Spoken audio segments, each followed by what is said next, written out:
Major U.S. indices are faring right now, and we'll get more from Lance Roberts, Chief Investment Strategist at RIA Advisors.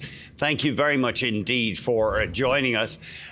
Really appreciate it. No point really talking about whether the markets are up or down in the sense that they're so volatile. What's catching your attention today?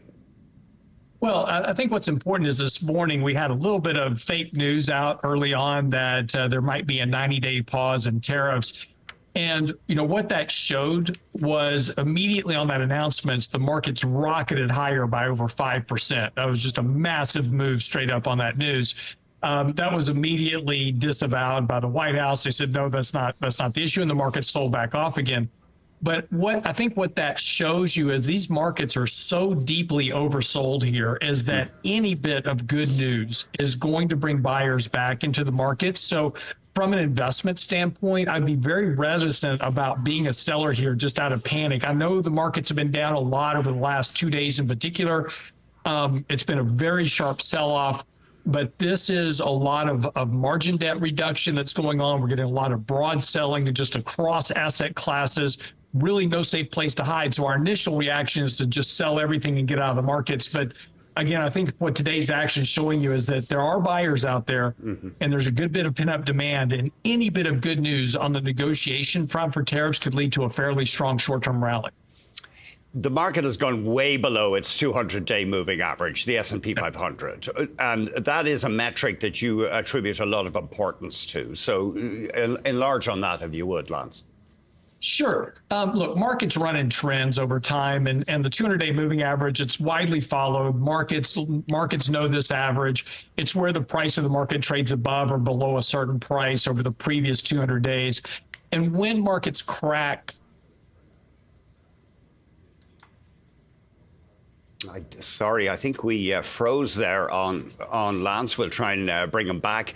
Maybe we'll have a look at the TSX now, because we were talking, of course, about the U.S. markets there. Maybe you can put up an intraday for the TSX. And I'm just checking about the big value traders in Toronto.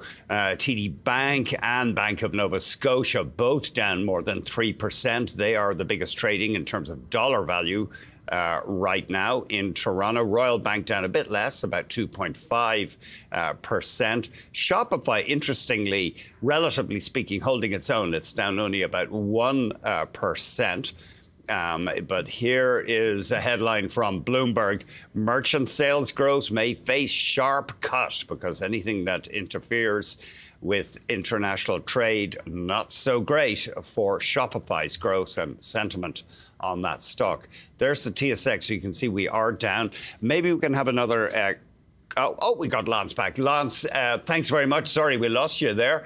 You were talking about the importance of the market going below the 200-day moving average. It's a metric widely watched.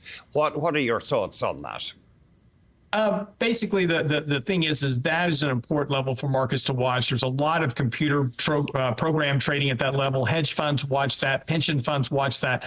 The severity of the break below that 200-day moving average suggests that this market's going to be in a bit of turmoil for a while. So I would expect, as I was saying, there's a lot of pent-up demand here. I think we're going to get some buying coming in the next week or so. Any type of good positive news from the administration will certainly help that. But I would be using that to reduce risk in portfolios, raise a bit of cash. I think we're going to see a bit of volatility here for a while as we go through, the impact of tariffs, if there's, what this does to economic growth. Most importantly, what this does to corporate earnings. This is a tax. Tariffs are a tax on businesses. It's going to reduce earnings. And because of that, that's going to lower valuation expectations in the market. So again, expect some volatility here. Use rallies to reduce some risk. Is there such a thing as a defensive sector right now? I mean, a staples retailer or banks or... Eventually, yes. Right now, everything's getting sold off because we have a lot of what's called margin calls going on. We had a lot of people trading on margin. That's getting reduced. And today in particular, we're seeing bonds get sold. We're seeing defensive stocks being sold off. They've been a good place to be. I think they'll return back to a place to be as well. Once we get through this initial bout of what's going on with tariffs, yes, I would look for good, solid, fundamental companies that pay a dividend. That's going to be more defensive in your portfolio. I think treasuries will perform well if we do get into slower economic growth environment, especially if we head towards recession. And then on the growth side of the portfolio, companies that have good, strong earnings but are trading at deep discounts. NVIDIA, surprisingly enough, trades at a price to earnings growth ratio of 1, just barely above 1. That's cheap for that type of a company. So look for those opportunities to grow in your portfolio as well. There is the risk, though, if we get corporate earnings coming down and layoffs, et cetera, some kind of a credit-related, maybe not a crisis, but a crunch for the financial sector. Yep. Absolutely. That, look, again, at the end of the day, this all goes back to how tariffs are going to impact corporations. I would avoid small caps, mid caps. 40% of the Russell 2000 trade or companies with non-profitability. They have a lot of debt as well. So if we get to an environment where earnings slow dramatically, growth rate of earnings slow dramatically, those companies stand the risk of potentially defaults on debt at some point.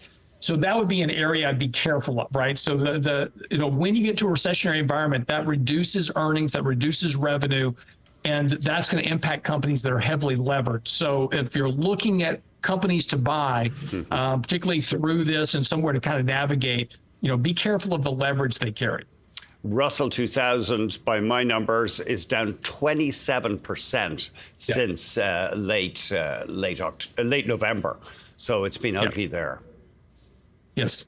And that's kind of the environment that those companies are very susceptible to tariffs, slower economic growth. You're going to get a nice bounce in those, no doubt. There's going to be a lot of talk about how this big rebound rally and small caps, mid caps. I would be wary of those this year. I would focus on large caps until we get through this process, which could be another 3 to 6 months in total. So just be patient here and just navigate carefully. During Maggie Thatcher's early years, when the British economy was contracting drastically, partly because of her policies, they had a refrain, the Tories: there is no alternative. And so far, the Trump administration seems to be using that playbook. Do you think they'll be forced to reverse course? I don't think they're going to be forced to do anything. I think that they are on a path. I do think, though, we are seeing about 50 different countries come to the table to negotiate. And again, this market just needs some positive news here in the short term. So if we see countries come to the table to negotiate with Trump, get these tariffs reduced somewhat, that's going to help markets. The big one is China. Look, China did retaliatory tariffs to save face. President Xi could not come to the table and just negotiate with President Trump right off the bat. That would not be something honorable for him to do. He would lose face relative to his position in the country. He had to retaliate. This now puts him on an even trading field to come to Washington and negotiate something between us and China. If something happens there, that's the big one. That's the one that potentially changes the dynamic for the market. Watch for China to come to the table. Lance, thank you very much indeed. Lance Roberts, Chief Investment Strategist at RIA